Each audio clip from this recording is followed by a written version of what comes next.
بسم اللہ الرحمن الرحیم الصلاۃ والسلام علیکہ یا سیدی یا رسول اللہ وعلی آلک و اصحابک یا نور اللہ اللہم صلی علی محمد کما تحب و ترضی عنہ۔ ہماری ایک ممبر ہیں، اکثر ہمیں ذکر و اذکار بھی بتاتی ہیں اور درود شریف بھی کثرت سے ورد کرتی ہیں، دعائیں بھی ورد کرتی ہیں اور ان سے اکثر گفتگو چلتی رہتی ہے، تو کوئی نہ کوئی ذکر وہ بتا رہی ہوتی ہیں۔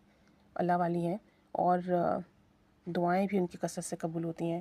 تو وہ ایک دفعہ بتا رہی تھی کہ میں نے آپ کی ویڈیوز دیکھی، اس میں آپ نے سورہ والضحیٰ کا بتایا تھا کہ سورہ والضحیٰ میں 9 کاف آتے ہیں، 9 کاف آتے ہیں۔ اس کے ہر کاف پر جیسے کہ رب کا یہ ورڈ آیا تو اس کا جو رب کا کاف ہے پر آپ نے 9 دفعہ یا کریم پڑھنا ہے، اور جو بھی آپ کی خواہش ہے، دعا ہے، حاجات ہے، وہ ذہن میں رکھ کے پڑھنا ہے۔ تو کہتی ہیں کہ آپ نے اس ترتیب سے سورہ والضحیٰ پڑھنے کے لیے بتائی تھی، تو مجھے اپنا ایک واقعہ یاد آیا کہ یہ اتنا بابرکت، اتنا باکرامت، اتنا بافضیلت عمل ہے کہ اسے کرنے سے لازمی حاجات پوری ہوتی ہیں، مسئلے حل ہوتے ہیں، کام بنتے ہیں، پریشانیاں ٹلتی ہیں۔ کہتی ہیں کہ یہ واقعہ میری کزن کا ہے، اور جو ہماری کزن ہے وہ خود ذکر و اذکار بہت کرتی ہیں، دعائیں بہت پڑھتی ہیں، استغفار، درود و سلام سے جڑی ہوئی ہیں، دوسروں کو بھی بتاتی ہیں۔ تو کہتی ہیں کہ ایک دن وہ اپنے گھر کے کام کاج معاملات کے مطابق کر رہی تھیں کہ ان کے اپنے لیفٹ ہینڈ میں درد شروع ہوا، بائیں ہاتھ میں درد شروع ہوا۔ بہرحال انہوں نے اتنی توجہ نہیں دی، لیکن کچھ ٹائم میں ان کا وہ درد بہت بڑھتا رہا۔ جب انہوں نے اس ہاتھ کو چیک کیا تو ہاتھ کی بیک سائڈ پر، پچھلے حصے پر انہیں گلٹی محسوس ہوئی، اور وہ گلٹی کافی بڑی ہو گئی تھی، اچھی خاصی، مطلب ابھار تھا، ہاتھ لگانے پہ فیل ہو رہا تھا۔ اور بتاتی ہیں کہ درد بھی بہت زیادہ تھا، ہاتھ موو کرنے میں، اٹھانے میں، رکھنے میں، کوئی چیز پکڑنے میں بہت تکلیف تھی۔ تو کہتی ہیں کہ سب گھر والے بھی پریشان ہو گئے دیکھ کر، گلٹی دیکھ کر تو سبھی پریشان ہو گئے کہ اللہ جانے کیا معاملہ ہے۔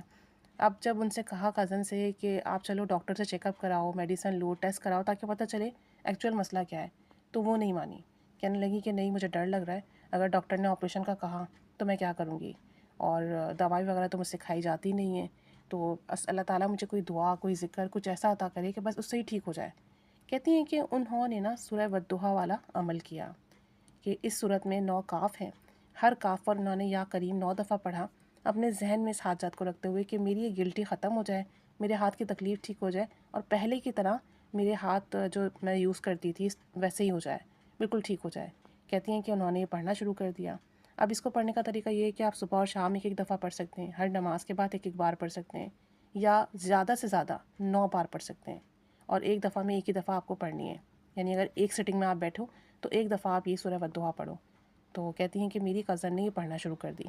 ابھی کہتی ہیں پڑھتے ہوئے تھوڑا ہی ٹائم ہوا تھا کہ ان کے ہاتھ کی تکلیف تو بالکل ٹھیک ہو گئی، اور ایسا لگتا تھا کہ ہاتھ میں درد ہے ہی نہیں، سارے کام بآسانی ہو رہے تھے، اور یہ صرف 2 دن میں ہوا، یعنی ابھی 2 دن ہوئے پڑھتے ہوئے تھے، اور 2 دن کے اندر ان کا درد بالکل ختم ہو گیا، اور جب چوتھا دن ان کا لگا تو جو گلٹی تھی اس کا نام و نشان نہ رہا۔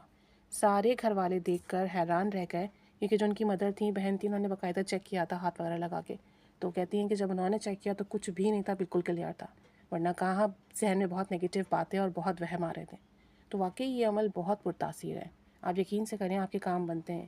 کسی کا کوئی مسئلہ حل ہوا، کسی کا شادی کا مسئلہ حل ہوا، کسی کا نوکری کا مسئلہ حل ہوا، کسی کے کاروباری مسائل حل ہوئے، کسی کی بیماری ٹھیک ہوئی، اور بہت دن نہیں لگتے۔